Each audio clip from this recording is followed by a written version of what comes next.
Ropes Organization Walcott Foundation Indian Trust Special Coaching to 8th, 9th and 10th classes Digital Virtual Learning Bangaru Palimani Rugangavar from Pedapunjani by Reddy Pulli Mandal. Chairman Dhanse Karan. Director Drive Sri Lata. Hi, hello everyone. Welcome to Ropes Organization. This is Sai Rupa. I am teaching English subject. Before the classes we have discussed about the FA3 syllabus twice. Now let's discuss about the FA4 syllabus. In this we have the one of the poem, The Ant and the Cricket. What is our poem? The Ant and Cricket. So let's see that a fable is a story often with animals has characters that conveys a moral. This poem about an ant and cricket contains an idea for far-reaching significance, which has true of a four-legged cricket has a two-legged one. Surely you have seen a cricket that has two legs. So why they mention here two legs is nothing but already you know that human beings have two legs. How many legs they have? Two legs. So how the human being is behaving like the cricket is same as like that it's behaving. And ikkada cricket ni మనము human beings తో పోల్చడం అనేది జరిగింది. Human beings. So ఇక్కడ చూడండి the poem about an ant and cricket. So ఇక్కడ ఈ poem అనేది ఎవరి మీద ఉంది? Ant and cricket. Contains an idea of four reason significance. అంటే ముందుగా జరిగేదాన్ని ముందుగా అంటే ఆల్మోస్ట్ గా పాస్ట్ లో కానీ ప్రెసెంట్ లో కానీ ఫ్యూచర్ లో కానీ ఫ్యూచర్ లో ఏం జరుగుతుంది అని ప్రెసెంట్ లోనే తెలుసుకోవడం. So has two four legged cricket has two legged one. So ఇక్కడ ఫోర్ లెగ్గెడ్ క్రికెట్ అనేది ఏంగా చేంజ్ అయిపోయింది? It's become as a two legged one. Two legged one means already I said human being. So surely you have seen a cricket that has two legs. ఇక్కడ ఖచ్చితంగా surely అంటే ఖచ్చితంగా మీరు చూడగలరు ఆ యొక్క four legs ఉన్న ఆ యొక్క క్రికెట్ అనేది how she become the two legs. So let's see the stanza. A silly young cricket attempts to sing through the warm sunny months of gay summer and spring, began to complain when he found that at home so his cupboard was empty and winter was come. So ఇక్కడ చూడండి a silly young cricket. So this is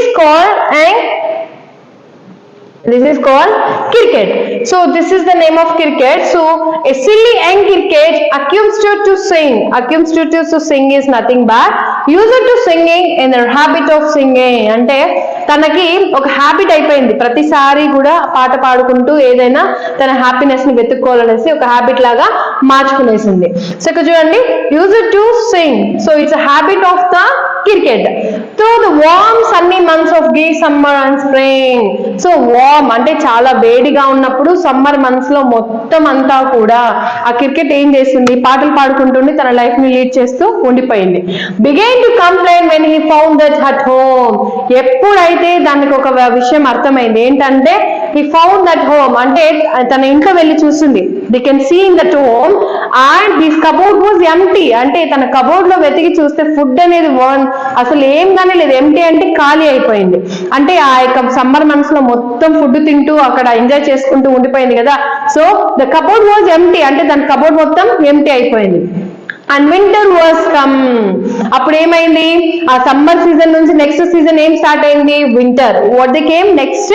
winter. Suppose in the summer season the cricket is spending a lot of time is in the accusance to sing.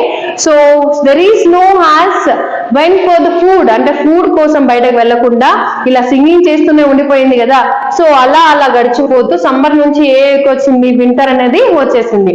Not a crumb to be found on the snow covered ground, not a flower could he see, not a leaf on a tree. ఇక్కడ చూడండి cricket చెప్తుంది crumb to be found అంటే crumb to be found అంటే ఒక్క విత్తనం కూడా ఒక food item ఏం కూడా అసలు ఎక్కడ కనిపించడం లేదు. ఒక్క తినడానికి కానీ చూడడానికి కానీ ఏమీ కనిపించడం లేదు. So on the snow covered ground అంటే నేల మొత్తం కూడా స్నో అంటే ఏం చెప్పాను already? The snow is nothing but మంచుతో ఆ యొక్క నేలను మొత్తం కప్పబడింది. Not a flower could he see అంటే చెట్లకు కాసిన పూలు కూడా అసలు కనిపించడం లేదు. దేని వల్ల కనిపించడం లేదంటే బికాస్ ఆ యొక్క వెదర్ అనేది స్నో ఎక్కువగా ఉండడం కారణంగా ఆ యొక్క పూలు కూడా ఆ చెట్లు కనిపించడం లేదు. Not a leaf on a tree. అలాగే ట్రీ ఒక చెట్టుకి ఉన్న ఆకు కూడా కనిపించలేని విధంగా ఆ యొక్క స్నో అనేది మొత్తం కంపేసింది అని ఏమో చెప్తున్నారు ఇక్కడ. Who is saying this? The cricket. So ఇక్కడ చూడండి Oh, what will become, says the cricket of me. So చూడండి, అసలు నేను ఇప్పుడు ఏం చేయగలను, ఇప్పుడు ఏమైనా చేయగలనా, it's possible to I can do anything, ఏమైనా సాధించగలనా, ఏమైనా చేయగలనా, because I'm not having any type of the food, అంటే ఫుడ్ అనేది ఎక్కడ లేదు కదా, నేను ఇప్పుడు ఏం చేయగలను. So at last with starvation feminine made bold, all dripping wet and trembling with cold, away he sat of a miserly ant to see if he keep alive he would grant him shelter from rain and mouthful of grain. He wished only to borrow, he would repay it tomorrow. If not, he must die of starvation and sorrow. చూడండి, at last by starvation అంటే ఆకలి బాధ. Starvation అంటే meaning ఏంటండి, ఆకలి బాధ. ఆ యొక్క ఆకలి బాధతో తట్టుకోలేక ఇంకేం చేయలేక ఏం చేసింది, డ్రిప్పింగ్ విత్ వెట్ అంటే ఆ యొక్క చలికి తేమకి తట్టుకోలేక, ట్రంబ్లింగ్ అంటే షివరింగ్, ఆ యొక్క షివరింగ్ యొక్క దాన్ని తట్టుకోలేక, away he set off to miserly అంటే ఏంటి ఇక్కడ, ఆ యొక్క తనకి ముందే చెప్పింది. ఇట్స్ లైక్ తనకి ఇలాంటి సిచ్యువేషన్ వస్తుందని యాంట్ ఆల్రెడీ తనకి చెప్పింది క్రికెట్ కి, but she is not at all listened.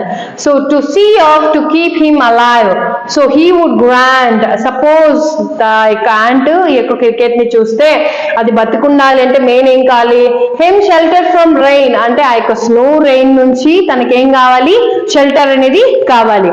అలాగే and A mouth full of grain అంటే ఏంటి, తినడానికి ఫుడ్ కావాలి, అంటే ఉండడానికి స్థలం కావాలి, తినడానికి ఫుడ్ కావాలి. హి విష్డ్ ఓన్లీ టు బారో అంటే అది అడుగుతుంది, నాకు ఈ రోజు అప్పుగానే ఇవ్వు, నాకు ఈ యొక్క ఫుడ్ కానీ షెల్టర్ కానీ ఈ రోజు అప్పుగానే ఇవ్వు. And he would repay it tomorrow, నువ్వు ఈ రోజు నాకు ఇచ్చావనుకుంటే tomorrow I will give it, అంటే రీపే ఇట్ అంటే again I need to give,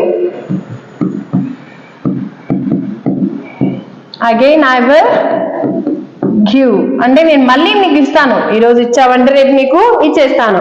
if not he must die of starvation and sorrow అంటే బాధ, అంటే ఆ యొక్క స్టార్వేషన్ అంటే ఆల్రెడీ చెప్పాను కదండి నేను, ఆకలి బాధ అని చెప్తాం. So starvation is nothing but what is that, ఆకలి బాధ. సో ఈ విధంగా ఆ యొక్క క్రికెట్ వచ్చి ఎవరిని అడుగుతుంది, the miserly ant, the ants to who is asking your the cricket.